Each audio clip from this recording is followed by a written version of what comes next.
parable of the prodigal son, one of the most well-known stories from the New Testament, offers a rich tapestry of psychological dynamics that reflect core aspects of human behavior, emotional development, and identity formation.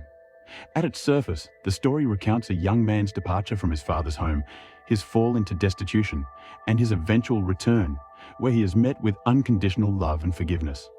However, beneath the narrative lies a deeply psychological exploration of rebellion, guilt, shame, and the journey towards self-acceptance and reconciliation. This video aims to examine these elements through the lenses of developmental psychology, attachment theory, and self-identity. At the heart of the prodigal son's decision to leave his father's house is the classic psychological conflict between autonomy and dependence. In developmental psychology, adolescence and young adulthood are defined by the search for independence, identity formation, and individuation. The son's demand for his inheritance and decision to leave home can be understood as a natural, albeit exaggerated, manifestation of this phase. He wants to separate himself from the authority of his father, the structures of home, and the expectations that have been placed upon him.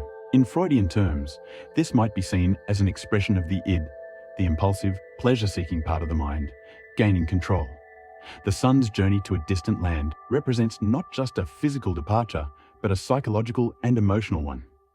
His need to escape the watchful eye of his father reflects a desire to explore his own identity, free from paternal influence. But like many young people who rush toward independence without fully understanding its consequences, the son is ill-prepared for the responsibilities that freedom entails. Once the son squanders his inheritance in wild living, he descends into poverty and isolation.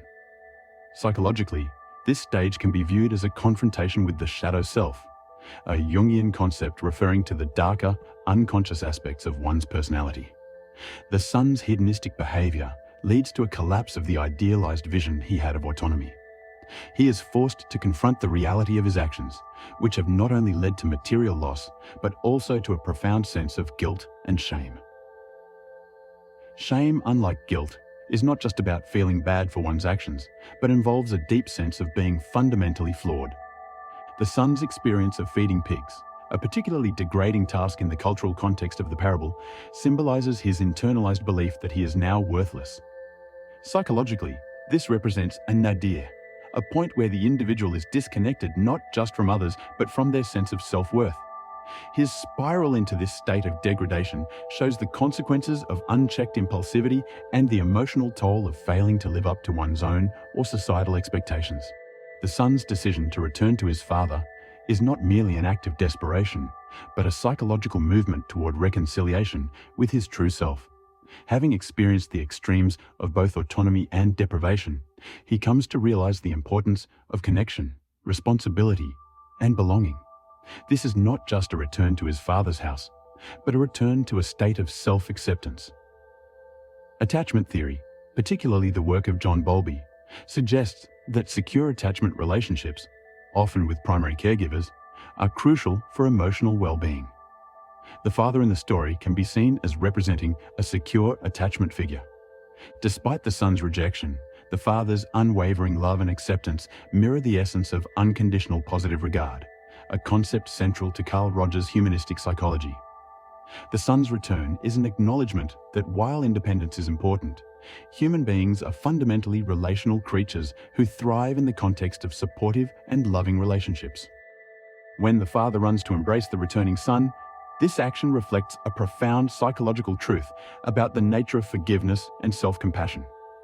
The father's immediate and unquestioning forgiveness represents the kind of parental love that fosters emotional healing. This gesture allows the son to integrate the fractured parts of his identity, his rebellious side, his guilt-ridden self, and his longing for acceptance.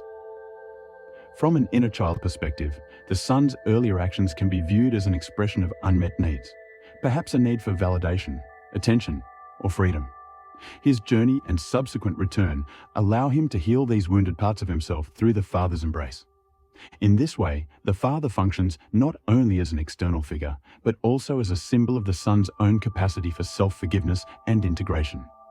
The son's journey toward wholeness involves accepting both his flaws and his inherent worthiness of love. The elder brother's reaction to the prodigal son's return introduces another layer of psychological complexity. His anger and resentment reflect the dynamics of sibling rivalry and the frustration of perceived injustice. While the elder brother has adhered to societal and familial expectations, his obedience has not brought him the emotional validation he seeks. His frustration illustrates the psychological tension between external conformity and internal dissatisfaction.